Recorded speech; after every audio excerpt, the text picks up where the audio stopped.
happy to get on with the Friday's opening bell. That's how the markets are opening today, the first Friday in the month of August. Everyone, welcome to the program. The equities on Thursday finished a bit nicely on the side of a number of frontier African exchanges. Egypt has the strongest trading day Thursday.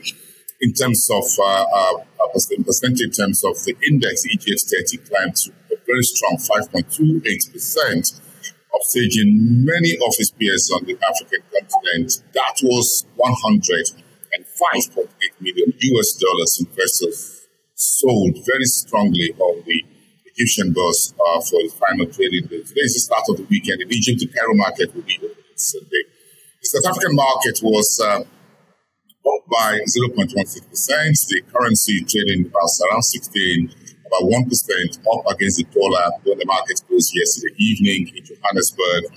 We saw some of the big names in the green across the mining resources sector. Glencore was up, Implast was up, as well as other names such as Kumba Iron Ore. There are a few financial names such as Standard Bank, whose shares also climbed on the GSC. The Nigerian market was brought down by Cement yesterday, roughly 4.25% on that second largest cement maker. That profit booking dragged the market. The banking sector finished better, by the way, despite decline in industrial goods index. So let's just roll that down and show you what the big news is across the continent. We're all preparing now for next week's general elections in Kenya, East Africa's largest economy. So investors are selling very nicely across the markets. They are ahead of that general election, which will see the end to President Uhuru Kenyatta's administration and have a new horizon for Kenya. But in the meantime, the Kenyatta's administration has set the stage for that 6 billion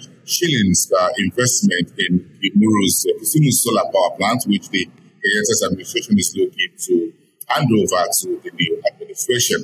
And Shelter Africa says it's been able to recover about 700 million shillings from the troubled housing sector. Shelter Africa is owned by a number of African countries as shareholders. Kenya is the largest shareholder in Shelter Africa right now, with about 17.44% of stake in Nigeria, which was the previous largest shareholder in the housing finance organization headquartered in Nairobi. Equity and EPR Bank says they've been able to sell or to auction the Kigali Mall, which has been the subject of controversy over a $60 million loan that was obtained to fund the mall in Rwanda. And MTN Uganda reporting its first 6 months, January to June earnings, a very bumper 48% uptick in net profit, 193.6 billion Uganda shillings.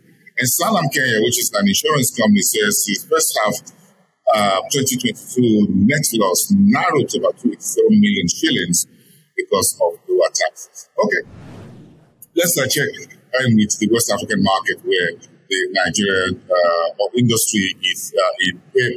Earnings are playing a very big point for investors who are trading the Nigerian markets, and those earnings are coming through the market. Next week, August the 9th, we have 3 new managed funds that will be floated by carry assets and investment and securities trading firm licensed by the SEC. Of course, yesterday the SEC gave another warning that Nigerians are not to invest in unregistered crowdfunding investment portfolio, but carry assets management is licensed by the SEC and the Nigerian exchange. So it has a fixed income, an equity income, and a balance fund.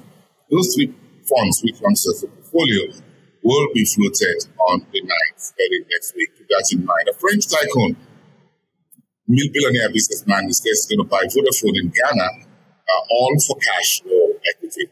And Jean Clambrois is the new governor of the BCIO, which is the common central bank for all French-speaking West Africa, as his headquarters office in Abidjan, the financial capital of Cote d'Ivoire. And then EPCM says it's won that hydrocarbon Wolf contract at the Senegal's Bagani Stable plant. The airport, that's the seaport operation where the hydrocarbon project is located.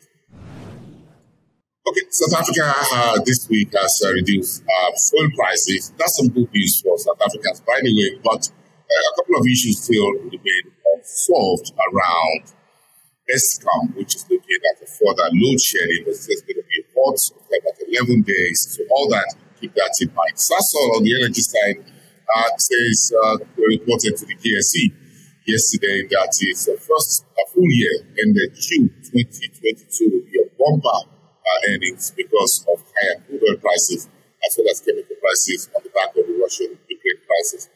And the consortium that is putting money together to buy South Africa hospitals firm Mediclinic will be around $4.5 billion US. The shares of Mediclinic closed north of 100 rand yesterday, intraday above 100 rand on the back of that news. The shares also closed nicely, slightly above 2% on the GSE.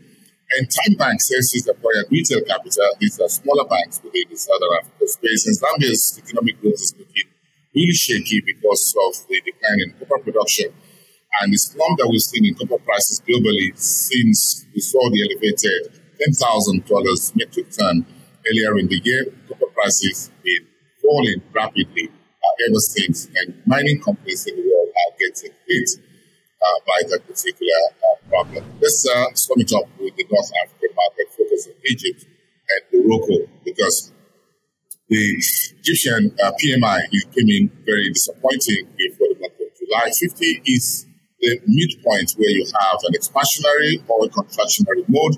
Now, Egypt manufacturing PMI showed 46.4 reading in July. That means Egypt's manufacturing industrial base is the system is in a contractionary mode. In the meantime, the country says it's raising transport sector investment by 25% within its new year, 2022-2023 period. The Trans-Sahara pipeline between Nigeria all the way to Morocco, all the way to Europe is going to be partly financed by Europe. So Morocco is talking to its partners within the EU to get it. The whole idea is to get gas from Nigeria's Niger Delta region, which will go through about 4,000 kilometers through the Sahel and the desert, all the way to Morocco, then from there be piped to Europe.